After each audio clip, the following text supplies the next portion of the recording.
आपसे जिससे कहा जाता है कि अब आप ऐसे रहिए, मनो चिन्हारो नाय, तो आपको लगता है कि हमारे संबंधों में ये प्रहार कर रहे हैं। तुम्हारे संबंध जितने हैं इनका प्रहार पहले हो चुका है काल के द्वारा, तुम इनको नहीं रोक पाओगे।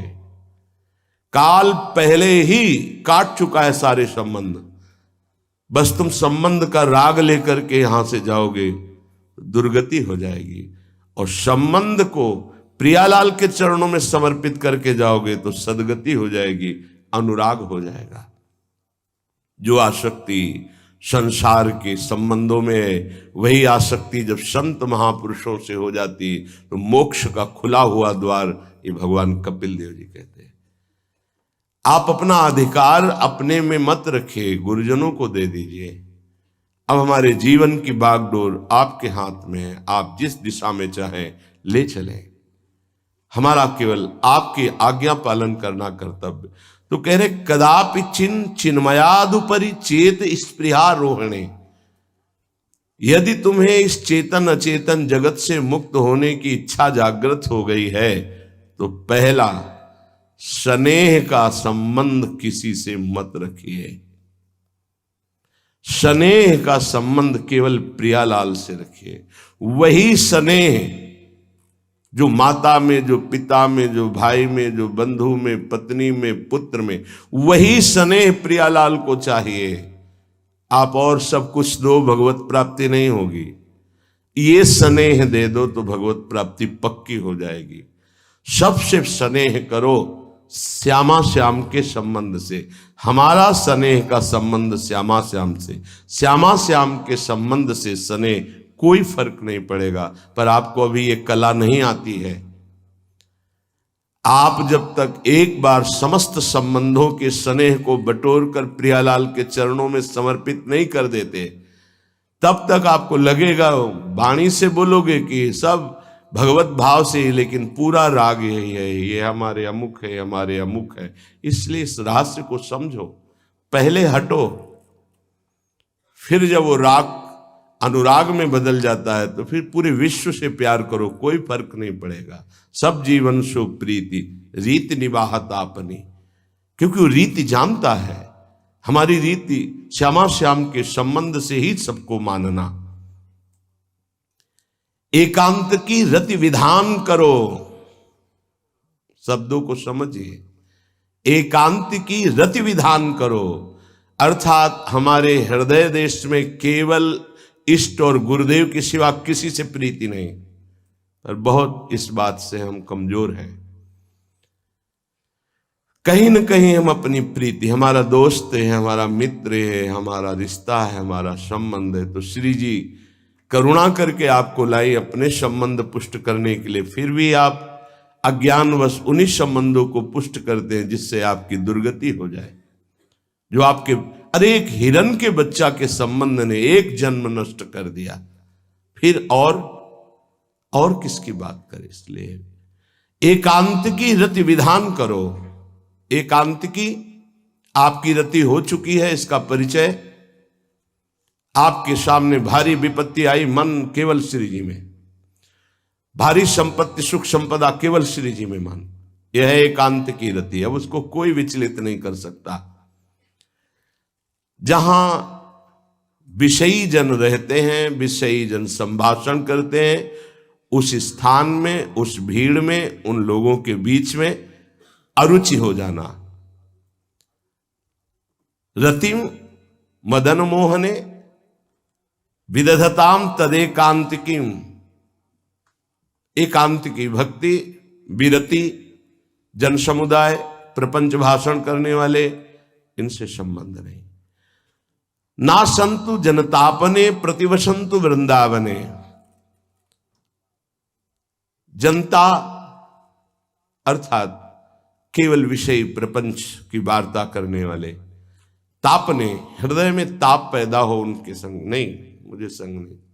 कोई भी हो, प्रिया प्रीतम से तुम्हें मतलब नहीं, उनकी चर्चा से मतलब नहीं, उनके संबंध से मतलब नहीं, तो हमारा आपसे क्या संबंध। देखो, जगत के संबंध प्रियता दिखा करके भोग सामग्री दे सकते हैं, धन दे सकते हैं, व्यवस्था दे सकते हैं, पर प्रियालाल की प्रीति नहीं। पूज्य श्री रघुनाथ दास गोस्वामी जी जब अपने गृह का त्याग करके महाप्रभु चैतन्य देव की शरण में गए तो 2-3 दिन जो महाप्रभु को भिक्षा आती थी उसी से महाप्रभु दे देते थे।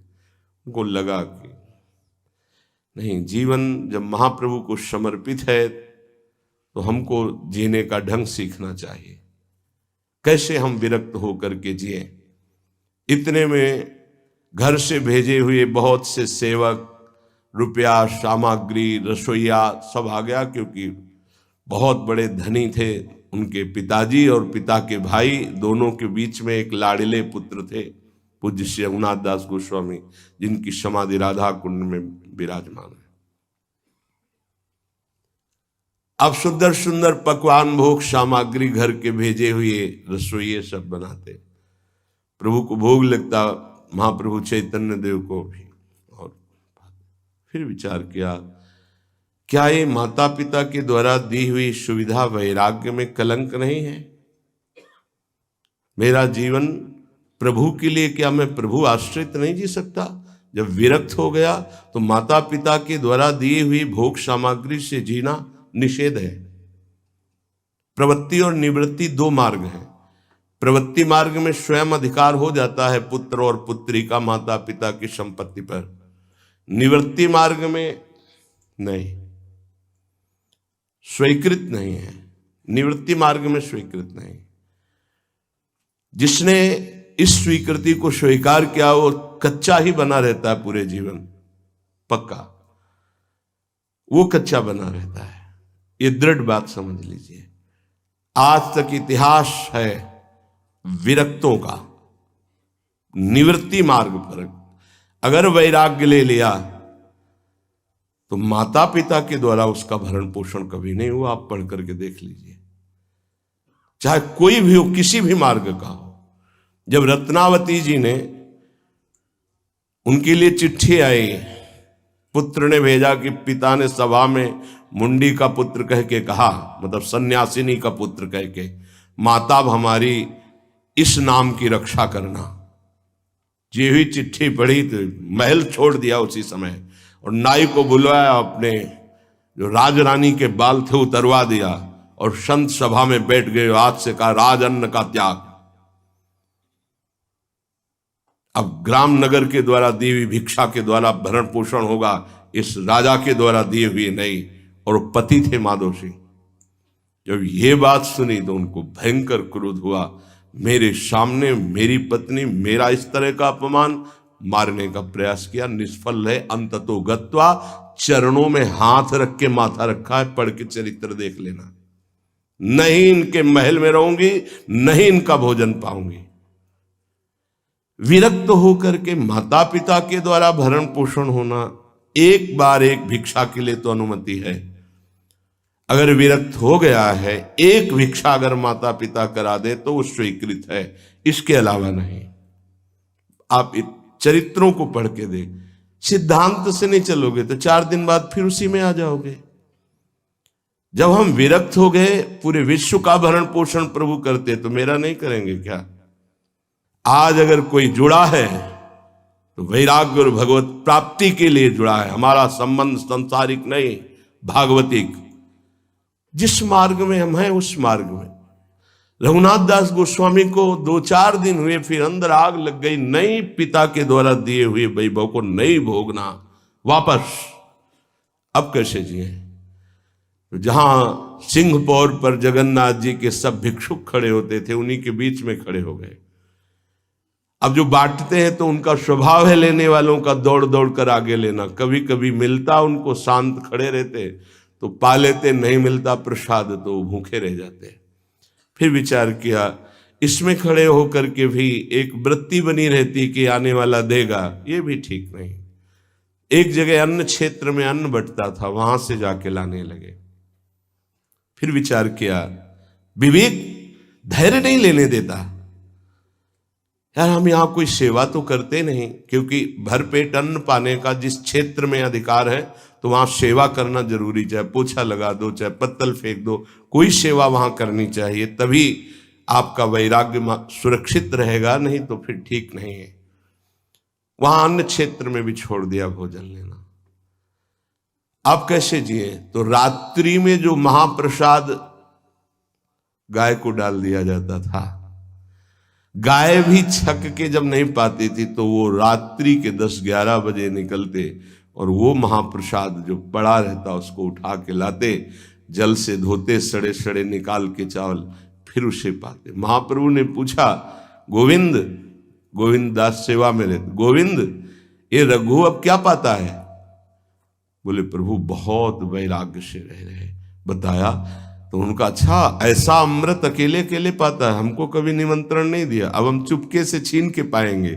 महाप्रभु चले रात्रि के जब वो कटोरे पे इतने से चावल सही निकाल कर पानने में लगे थे, पीछे से महाप्रभु गए से लिया। अरे प्रभु आपने, उनका इतना स्वादिष्ट अमृत पाता है और मेरे को कभी निमंत्रण नहीं दिया, निहाल कर दिया। उनके लिए आया सोवत हु रसना रटे राधा कृष्ण सुनाम। वो जब सोते थे तो उनकी जबान से राधा कृष्ण राधा कृष्ण राधा कृष्ण। ये इस मार्ग के पथिक, निवृत्ति मार्ग और प्रवृत्ति मार्ग में अंतर है, आप लोग इस बात को समझें। निवृत्ति मार्ग श्री जी के भरोसे का है, आप विश्वास कीजिए। जब इष्ट के भरोसे में है तो जिनकी पलक झपकते अनंत ब्रह्मांड रचना हो जाती है, उनके लिए कोई ये बड़ी बात हो गई क्या? ये कोई बड़ी बात है उनके लिए? हम उनका भरोसा त्याग करके निवृत्ति मार्ग के हो करके और परिवार के द्वारा भरण पोषण हमारा हो, भाई ये तो नहीं समझ में आता। भरोसो दृढ़ इन चरणन के रो। निवृत्ति मार्ग तो निवृत्ति मार्ग, प्रवृत्ति मार्ग तो प्रवृत्ति मार्ग। प्रवृत्ति निवृत्ति, निवृत्ति में प्रवृत्ति, बहुत समझकर संभल कर चलना पड़ेगा। जो मार्ग भगवान ने बनाया उसके अनुसार। तो कह रहे न संतु जनता, तुम्हारा व्यवहार जनता से नहीं होना चाहिए। व्यवहार शून्य व्यवहार है, ध्यान रखना। दसियों हजार लोगों के दर्शन होते हैं, एक का भी परिचय नहीं है। हजारों लोगों से संभाषण है, एक भी हमारा मित्र नहीं है कि ये हमारा है, तुम लोग इसके साक्षी हो। ये हमारा बंदा है, एक भी नहीं। साफ श्री जी के हो, श्री जी से संबंध है, मैं सिर्फ एक नौकर हूं। श्री जी की बात आपको बता देता हूं, आपकी बात श्री जी को बता देता हूं। हमारे श्री जी, इसके सिवा कोई नहीं। एकांत की रति, जनता से संबंध रहित, श्री जी के संबंध से सब जीवन सो प्रीति। श्री वृंदावन में वह चिदानंद रस को प्राप्त होता है। यह है रहनी। वृंदावन इह विधि बसे, तज के सब अभिमान, तृणते नीचो आपको जाने सोई जान। ये समझ जाओ किस बात का आश्रय लिए हो। जिनको ब्रह्मांड रचने में सेकेंड नहीं लगा है, वो हमारी प्रियाजू के अधीन है। हमको कुछ अपनी व्यवस्था के विषय में सोचना, मानो शरणागति के विषय में आपको अविश्वास, कलंक है ये बात। हे, बिल्कुल भरोसे पे हो जाओ, फिर सामने देखो क्या होता है। बिल्कुल भरोसे पे हो जाओ। गुरुजनों ने कभी भी अन्य आश्रय नहीं होने दिया, कभी भी अन्य जगह जगह बचाते। वो जानते हैं कि अन्य आश्रय, धन का आश्रय, वस्तु का आश्रय, व्यक्ति का आश्रय। ये तुमसे सच्ची बताते हैं, गुरुजनों की कुछ बातें बाद में समझ में आती, पहले समझ में नहीं आती। केवल श्री जी का भरोसा रखो, जिसने आज दिया है वही कल देगा। जब गुरु जी को कोई कहता कि कभी काम में आ जाएगी ये वस्तु, रख लो, तो बोले इसी को मिटाने के लिए बाबा जी हुए हैं। जब कभी काम में आनी होगी तो तुरंत श्री जी भेजेंगे, हम इसको पहले से क्यों रखें। ये हमें चाहिए कि केवल श्री जी का आश्रय लेकर वृंदावन वास हो। देखना कितना आनंदित रहोगे। फिर रोना आता है, तुम्हारे आंसू फिर निकलेंगे। जब आप एकांत में होंगे, आपका कोई नहीं होगा और आपकी परिस्थिति विपरीत होगी, तब जो शरणागति होती है वही भगवत प्राप्ति कराती है। जब तक विपरीत परिस्थिति नहीं आएगी तब तक शरणागति परिपक्व नहीं होगी। बात लिख लीजिए, चाहे वो द्रौपदी जी हो, चाहे गजराज गजेंद्र जी हो, चाहे कोई भी हो, जब ऐसी विपरीत परिस्थिति आए कि कोई भी सहयोगी नहीं रह गया, तब शुद्ध शरणागति और भगवत साक्षात्कार। उस दिन के लिए तैयार रहो और मांगो कि हमारी आसक्ति का नाश करने के लिए परिस्थिति ऐसी दे दो प्रभु कि सिर्फ आप पर दृष्टि हो, सिर्फ आप पर, ना कोई हमारा, ना हम किसी के, सिर्फ आप। मेरे तो गिरधर गोपाल, दूसरों न कोई। बात समझो, सत्संग की बात को समझो, परमार्थ की बात को समझो। तो जब कोई हमारे जीवन में प्रश्न आता तो जो नील चादर ओढ़े हुए विराजमान है उनकी चादर की तरफ देखते, आकाश की तरफ, बाहर निकलकर आकाश की तरफ देखते। तत्काल उत्तर मिला है हमको, तत्काल भाग, यहां से भाग। झोला टांगा, रात्रि में भागे, जब भागे तब रात्रि में भागे। भागो भागो भागो, भागते भागते अब पायो परम विश्राम। अब वृंदावन, श्री वृंदावन विश्राम, सब सोहित निष्काम मत, श्री वृंदावन विश्राम। हे, भागते रहो, संबंधों से भागते रहो, आश्रयों से भागते रहो। एक आश्रय केवल हरि गुरु का, बस एक विश्राम स्थल। जैसे आप रखो, जैसे आप रखो, हम उसी में राजी हैं। समस्त प्राणियों को वृंदावन के नमस्कार बुद्धि से देखो।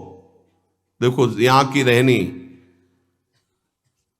वृंदावनी विधि बसे तज के सब अभिमान, तृणते नीचो आपको जाने सोई जान।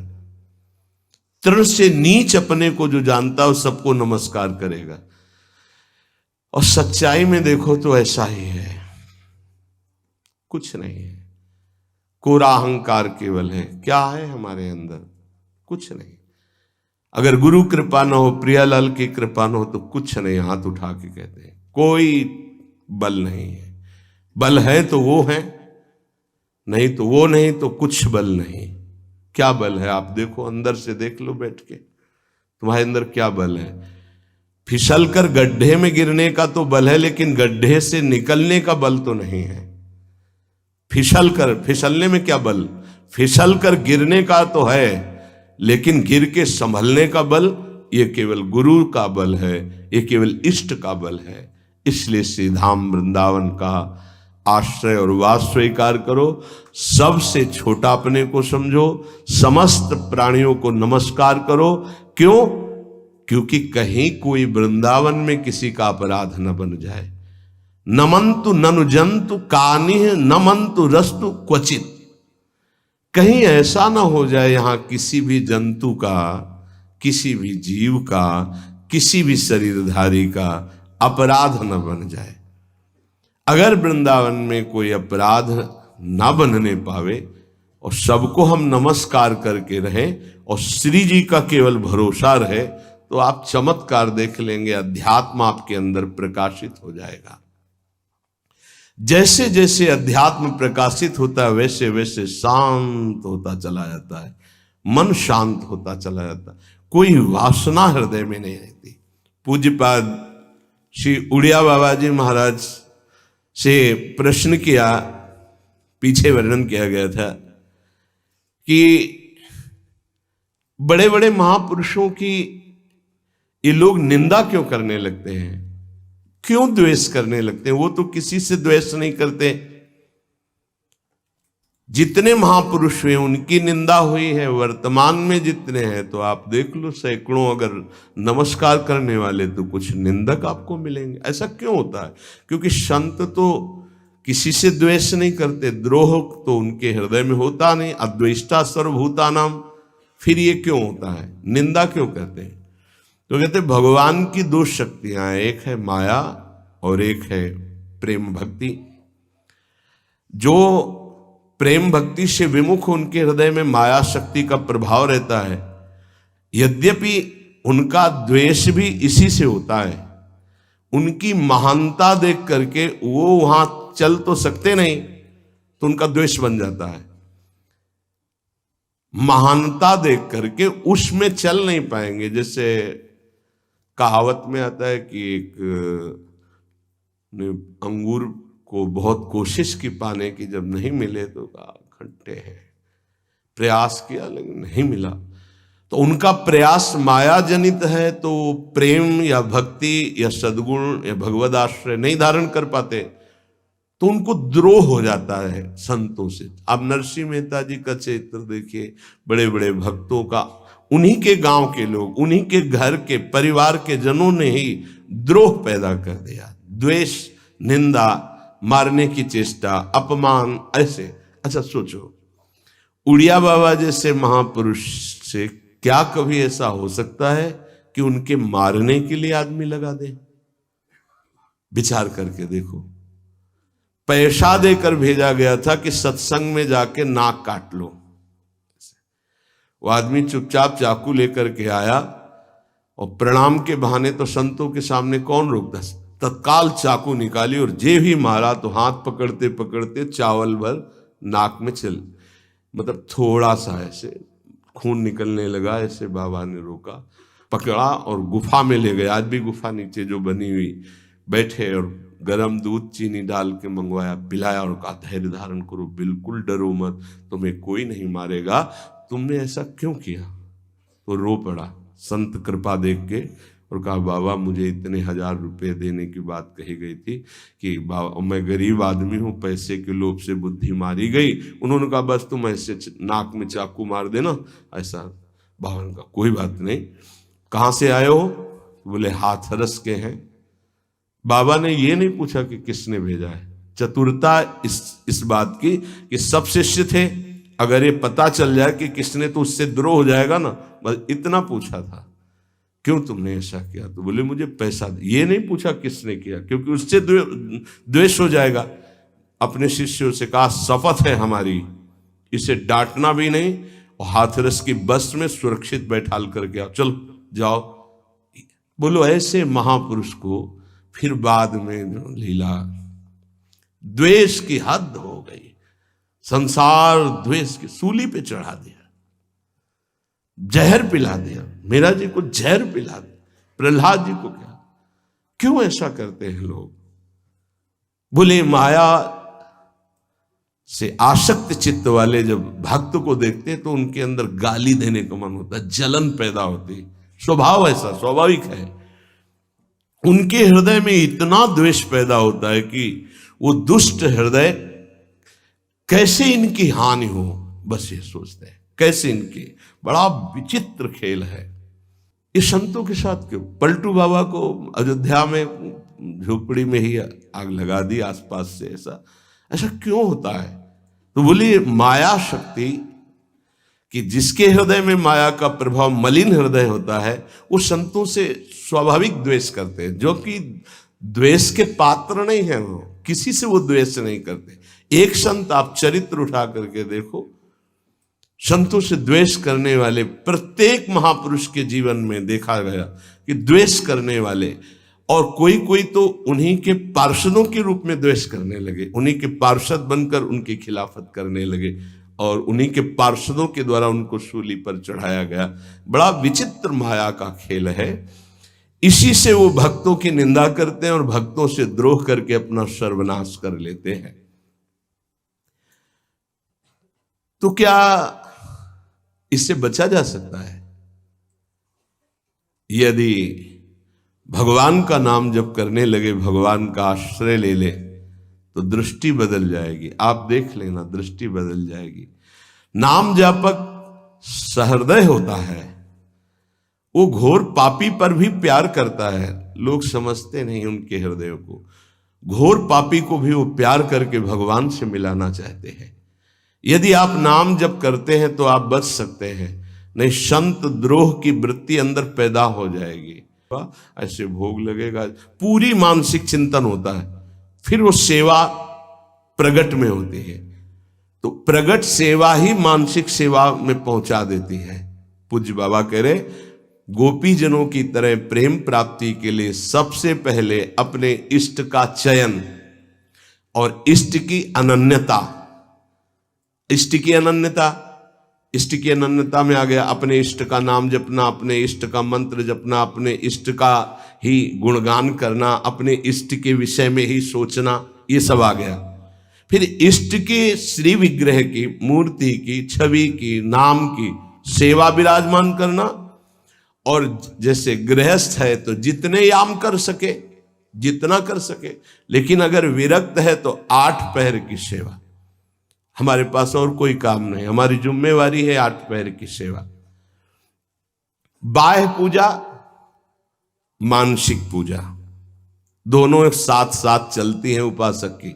ध्यान दे करके अगर आप सेवा करोगे तो देखोगे आपकी मानसिक सेवा होगी।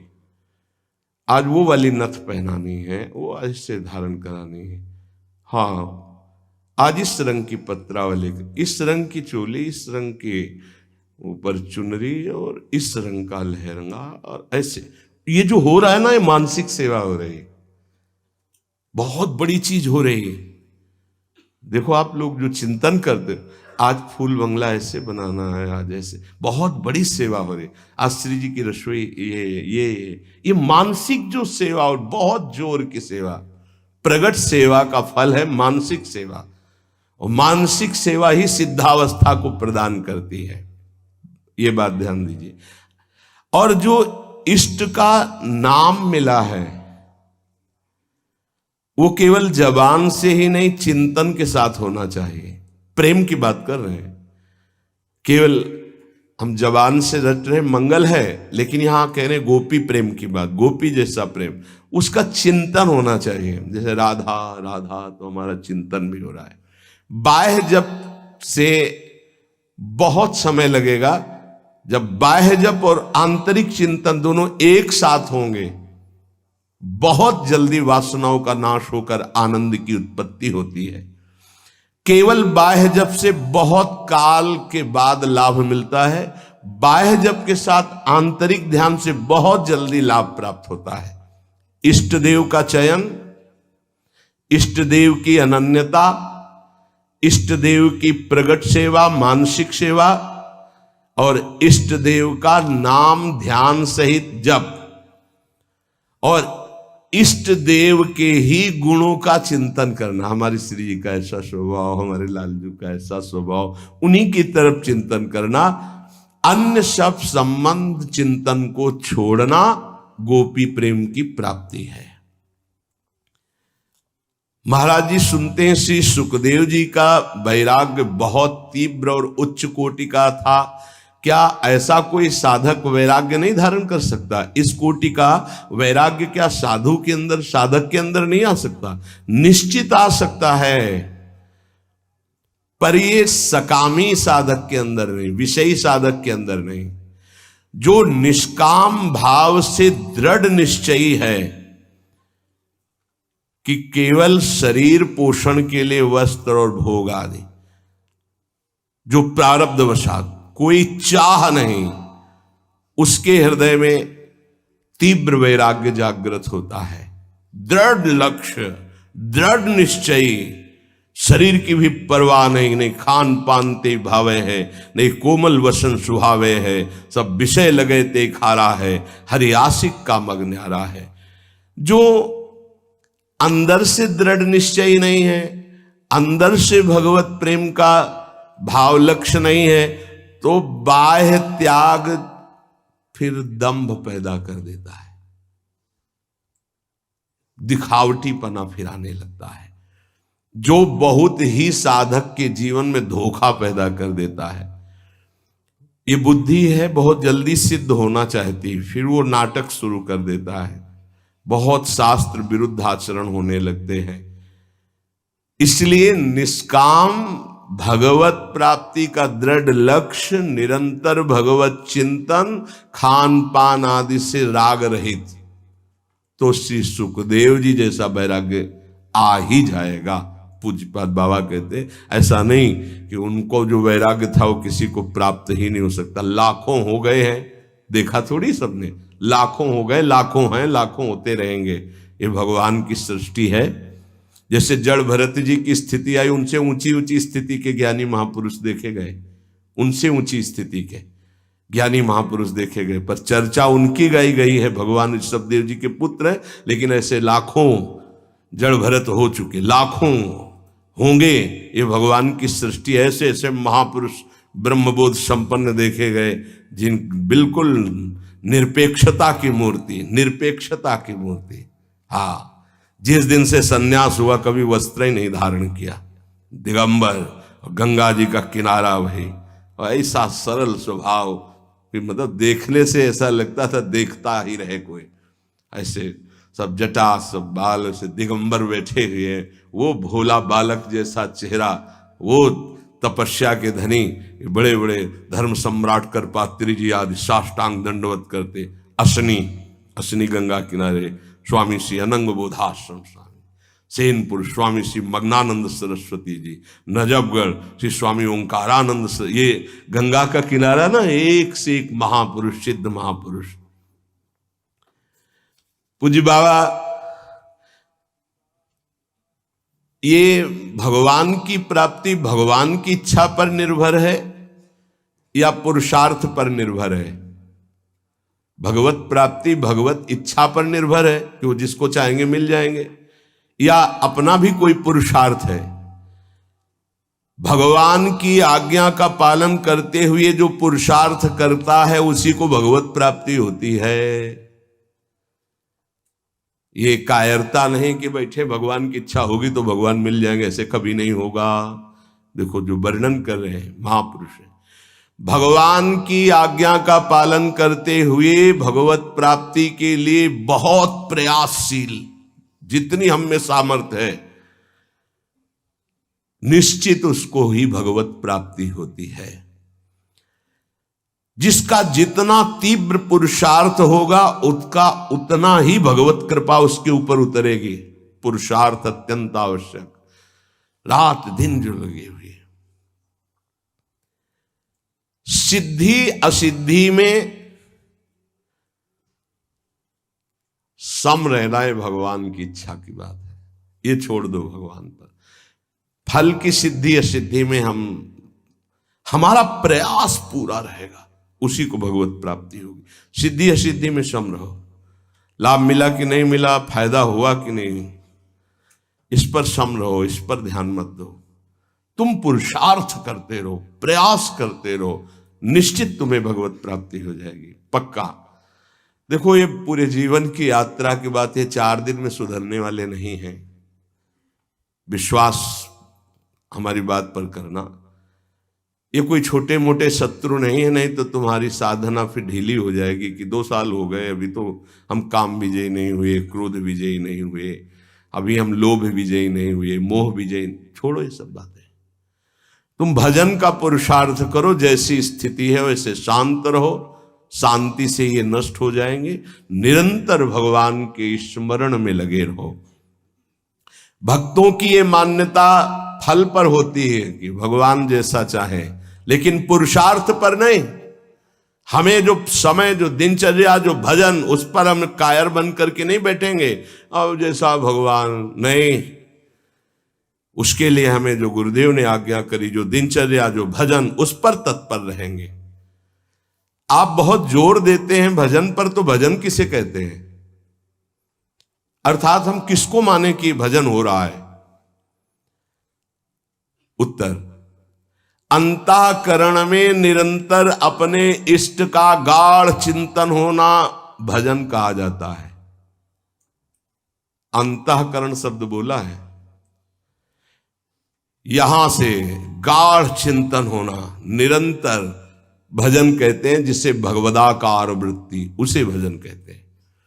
दूसरा भजन का अर्थ है सेव्य को सुख पहुंचाना, सेवा, भज धातु सेवायाम। उपासक 2 ये बातें पकड़े रहता है, उसे भजनानंदी कहते हैं। अंतःकरण से अपने इष्ट का गाढ़ चिंतन, वो रूप का हो, नाम का हो, मंत्र का हो, और शरीर से प्रकट सेवा में प्रतिपल लगे रहना, ये 2 वृत्ति जिसके अंदर है वो भजनानंदी है। सेवा में चाहे वो गृहस्थी की सेवा हो, व्यापार हो, नौकरी हो, किसानी हो, या विरक्ति की सेवा में जो भी सेवाएं हैं, शरीर से प्रतिपल सेव्य को सुख पहुंचाने के लिए सेवा और हृदय से प्रतिपल आराध्य देव का स्मरण, इसी का नाम भजन है। और यही भजन परमानंद प्रदान करता है, यही भजन महापुरुष बना देता है, यही सेव्य के समान कर देता है। प्रभु सेव्य हैं, प्रभु के समान कर, ब्रह्मविद ब्रह्मयु भवति। तो भजन क्यों करना चाहिए? अरे अपना कमाते हैं, खाते हैं, जी रहे हैं, क्यों भजन करें? भजन इसलिए करना चाहिए कि हम अवगुणी हैं जन्म जन्मांतर से, अवगुण छोड़ने के लिए। हमारे अंदर बड़ी नीच वासनाएं हैं, उन वासनाओं का नाश करने के लिए। हम बड़े हीन विचार वाले हैं, उन विचारों का नाश करने के लिए। हमें हर तरफ से दुख ने घेर रखा है, उस दुख का नाश करने के लिए, जन्म मरण से छूटने के लिए ये हमें भजन करना है। हम जिसका भजन करते हैं उसके सारे सद्गुण हमारे अंदर आ जाते हैं। अतः हमें नाशवान वस्तु व्यक्ति का भजन नहीं करना, अविनाशी का भजन करना है। वो है श्री भगवान। भजन करने से सबसे बड़े भगवान है तो सबसे बड़ा बन जाता है। ये दीनहीन विचार, ये दुख, ये दुविधा, ये संशय, दरिद्रता, जन्म मरण, ये सब कूड़ा करकट खत्म हो जाता है। इसलिए भजन करना अत्यंत आवश्यक है। भजन करना अत्यंत आवश्यक है। इससे विशेष लाभ क्या होता है? भजन से विशेष लाभ यह होता है कि जहां से हम बिछुरे थे वहीं हम पहुंच जाते हैं। कहां से बिछुरे हैं? प्रभु से। ममैवांशो, कितना गलत हो गया है। भगवान ऐसा लगता कोई और है, और संसार लगता ये मेरे, और वो के ममैवांशो, वो मेरे पिता है, मेरे स्वामी, मेरे प्रीतम, मेरे सब कुछ, और उनको मैं भूल गया। ये बात जानने के लिए जब हम भजन करते हैं तो हमारे हृदय में आ जाता है कि हमारे प्रभु है। फिर जो सुख प्राप्त होता है वो कभी किसी लोक और भोग में नहीं प्राप्त हो सकता। प्रेम स्वरूप हमारे इष्ट है तो हमारा प्रेम स्वरूप जागृत हो जाता है। भजन का लाभ है भगवान से बिछुड़े थे भगवान से मिल जाना। अगर भजन ना करे तो, पहले कहा भजन क्यों करना चाहिए, अब कह रहे हैं अगर भजन ना करे तो, अगर भजन नहीं करोगे तो विषय फंसा लेंगे, काम क्रोध लोभ मोह मद, और तुम्हारी दुर्गति कर देंगे। ये क्षण भंगुर विषयों का चिंतन होगा, क्षण भंगुर विषयों का भोग होगा, तो तुम्हें एक क्षण भी सुख का अनुभव नहीं होगा, दुख ही दुख तुम्हें घेर लेगा। अतः निरंतर भजन करने के लिए इसीलिए कहा जाता है कि कोई विषय चिंतन न बने, कोई विषय क्रिया ना हो, कोई विषय हमें दुख में फंसा ना पावे। सबसे बड़ा लाभ निरंतर भजन है। भजन करने का अधिकारी कौन है? बहुत बड़े ज्ञानी प्रश्नकर्ता श्री अखंडानंद सरस्वती जी। भजन करने का अधिकारी कौन है बाबा? सब भजन करने के अधिकार, सबका अधिकार है भजन करने। बाल बच्चा कोई भी, पुरुष नपुंसक नारी वा जीव चराचर कोय, सर्व भाव भज कपट तज मोहि परम प्रिय सोय। बाबा ये भजन करने वालों में भी पाप कर्म देखे जाते हैं, ये क्यों नहीं छूटते हैं? भजन तो सब पापों का नाश कर देता है, फिर भजन करने वालों से पाप कर्म क्यों नहीं छूटते? क्योंकि वो सही भजन नहीं करते। बहुत ध्यान से समझना। वो विषय चिंतन करते हैं, विषय भोग करते हैं, उस समय भजन छोड़ देते हैं, जिससे पाप बनता है, भजन में अरुचि होती है। हम इसीलिए तो कह रहे हैं निरंतर भजन करो, विषय चिंतन मत करो। जो भजन भी करता है और विषय चिंतन और विषय भोग भी करता है, उसको जन्म जन्मांतर लग जाएंगे, बाबा कह रहे हैं। क्योंकि जन्म जन्मांतर इसी से होते चले आ रहे हैं, बार बार विषय चिंतन, बार बार विषय भोग। इसीलिए तो हम कहते हैं भैया एक जन्म का सारा मेहनत समय इस बात में लगा लो कि विषय चिंतन न होने पावे, पाप कर्म न होने पावे, भजन बन जाए। हम अगर एक जन्म प्रभु को दे देते तो अनंत जन्मों की बिगड़ी बन जाती, तो घाटा थोड़ी है, लाभ ही लाभ है। जितना समय भजन नहीं करेंगे उतना समय मन विषय चिंतन करेगा और आपके द्वारा पाप कर्म हो ही जाएगा। पाप कर्म होगा तो सबसे पहले गुरु में अश्रद्धा होगी, फिर इष्ट भजन में अरुचि होगी। ये उसका लक्ष्य। कहीं भी अपराध करो, वो पहले आपके गुरु संबंध को तोड़ेगा, तभी तुम्हारे ऊपर प्रहार कर सकता है। नहीं, गुरु कृपा पात्र पर प्रहार नहीं कर सकती माया। पहला कार्य करेगी, गुरु संबंध छुड़वाएगी, इष्ट चिंतन छुड़वाएगी। इसलिए हम कहते हैं जितना जितना समय तुम विषय चिंतन में देते हो, अगर वो भी भजन में दे दो तो पाप छूट जाएंगे, नहीं तो पाप कर्म होते रहेंगे, भजन का अनुभव नहीं होगा। कहा जाता है कि भजन करने वाला एकांत सेवन करे। इसका मतलब क्या होता है? क्योंकि हम जब वृत्ति को एक ईश्वर में प्रभु में लगाना चाहते हैं, तो यदि हम ज्यादा भजन विरोधी व्यक्तियों का संग करेंगे, व्यवहार करेंगे, खान पान करेंगे, तो हमारी वृत्ति भजन में नहीं लगेगी। हमारा खान पान, हमारा व्यवहार एकांतिक होना चाहिए। कैसा एकांतिक? हम 501 ही प्रभु का नाम जपने वाले पा रहे हैं तो हम अकेले पा रहे हैं, ऐसा समझ लो। और 2 व्यक्ति हैं, एक विषयी है, प्रपंची है, तो मान लो हमारा भारी कुसंग हो रहा है। हम 500 में भी एक हैं और वहां एक में भी हम भारी प्रपंच में फंसे हुए हैं। ये एकांतिक भाषा को समझ लीजिए। हम इतने लोग बैठे हैं इस समय, सब एकांत है। बोलो किसके मन में क्या चल रहा है? एक प्रभु की चर्चा सुन रहे तो हम सबका मन एक ही है। एकांत का मतलब होता है अपने इष्ट के अनुरागियों का ही संग करना, अपने इष्ट में ही प्रीति हो ऐसा खान पान व्यवहार करना। इष्ट विरोधी वृत्ति, इष्ट विरोधी व्यक्ति, इष्ट विरोधी व्यवहार, इसका त्यागी सदैव एकांतिक ही माना जाता है। एकांत में कमरे में पड़ा है, इष्ट विरोधी चिंतन कर रहा है, प्रपंची।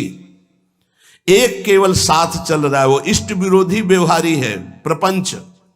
1000 लोग एक साथ बैठे हुए हैं इष्ट के अनुकूल, वो एक माना जाएगा। वैसे मुख्य बात भजन करने वालों को क्या नहीं करना चाहिए? तो मुख्य बात है प्रवृत्ति में रहने वाले लोगों का संग नहीं करना चाहिए। प्रवृत्ति विषय भोगों में। पूज्य स्वामी जी ने पूछा भजन करने वाले को मुख्य सावधानी क्या रखनी चाहिए? तो बोले मुख्य सावधानी है कि प्रवृत्ति में रहने वालों का संग नहीं करना चाहिए भजनानंदी को। क्यों? एक प्रवृत्ति देखी मैथुन धर्म की सौभरी जी ने,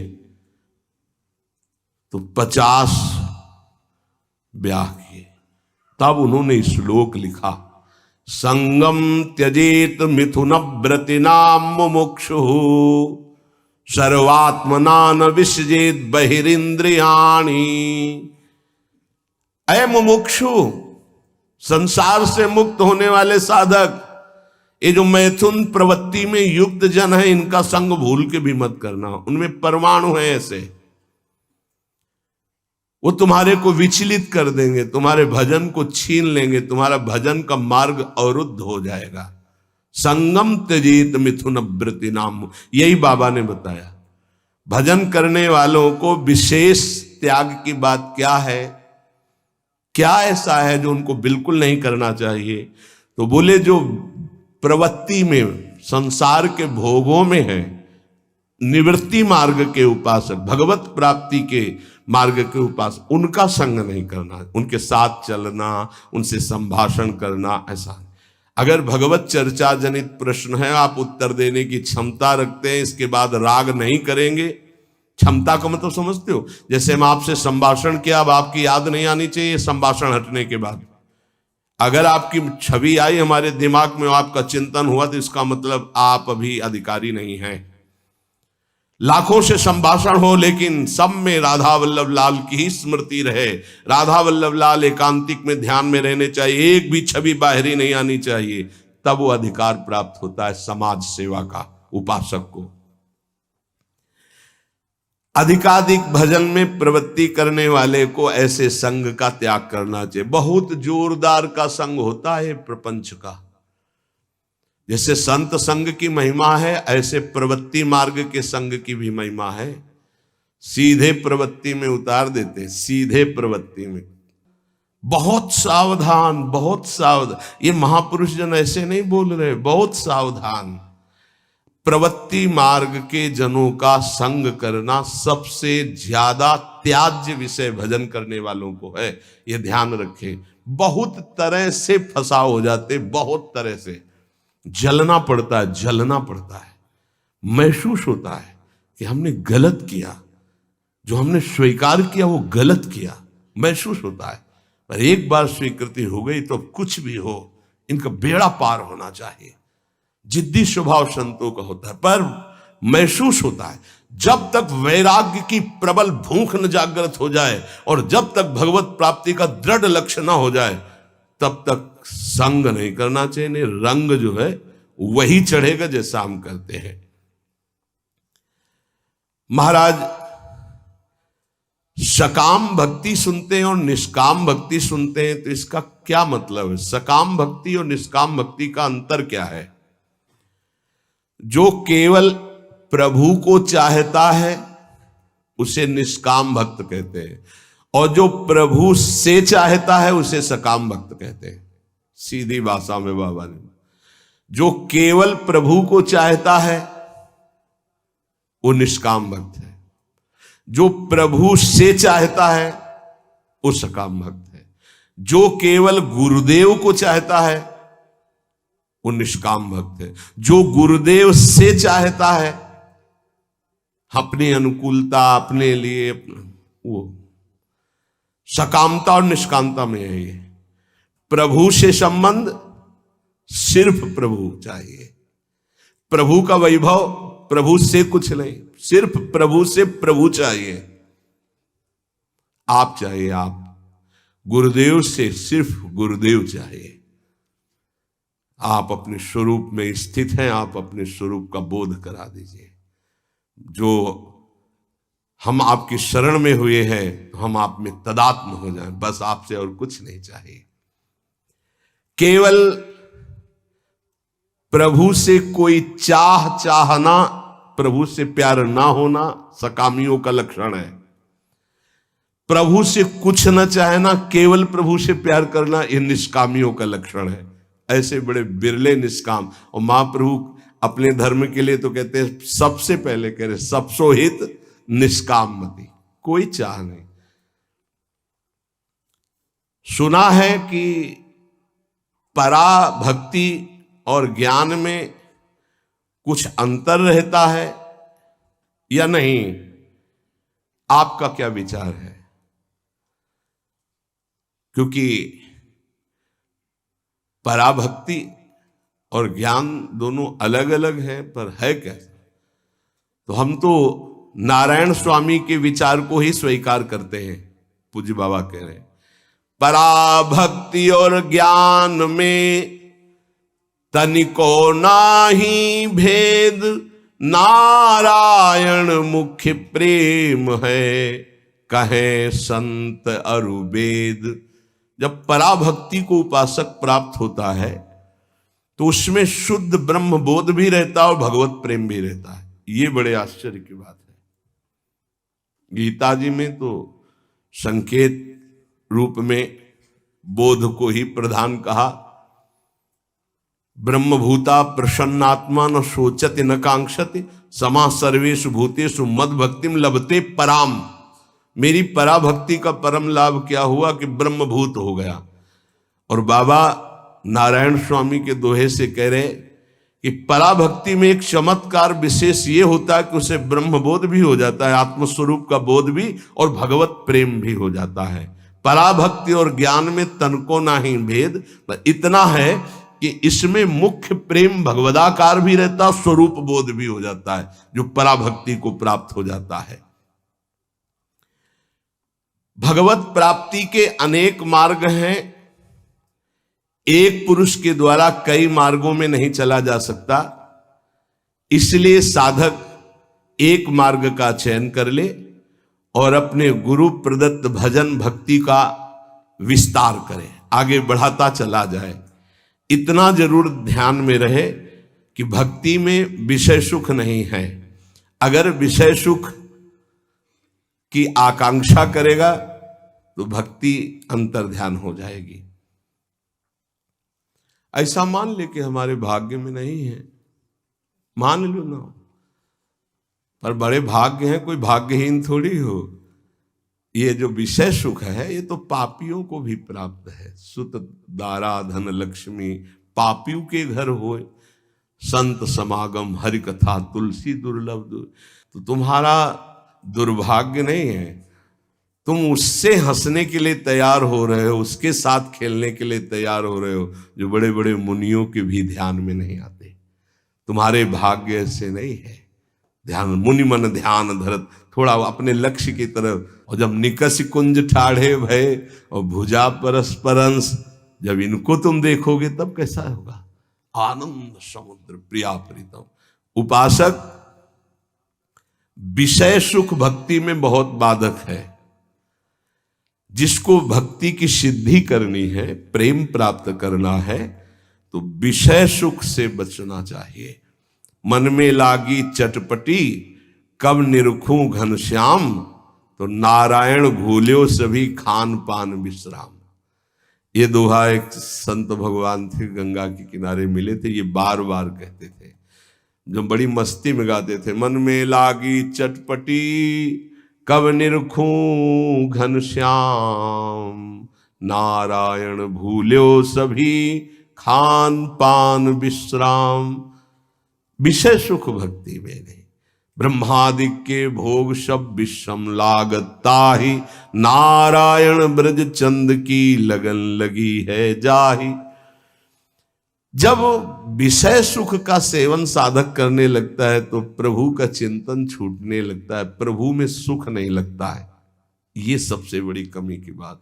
अगर आपको भजन करते प्रभु में सुख नहीं लग रहा तो आप कहीं विषय सुख ले रहे हैं। ध्यान दीजिए, जब प्रभु के चिंतन करते करते आपके आंसू निकलने लगे, रोमांच होने लगे, अब सुख आया है। इसलिए कुछ समय तक ये झूठे विषय सुख से बचो। कुछ अच्छा नहीं लगता। सच्ची भगवान वो सब संयोग प्रदान करते हैं, खान पान विश्राम सब, कुछ अच्छा नहीं लगता। जो मन प्रभु के चरणारविंद का आशिक हो जाता, कुछ अच्छा नहीं, कोई उसे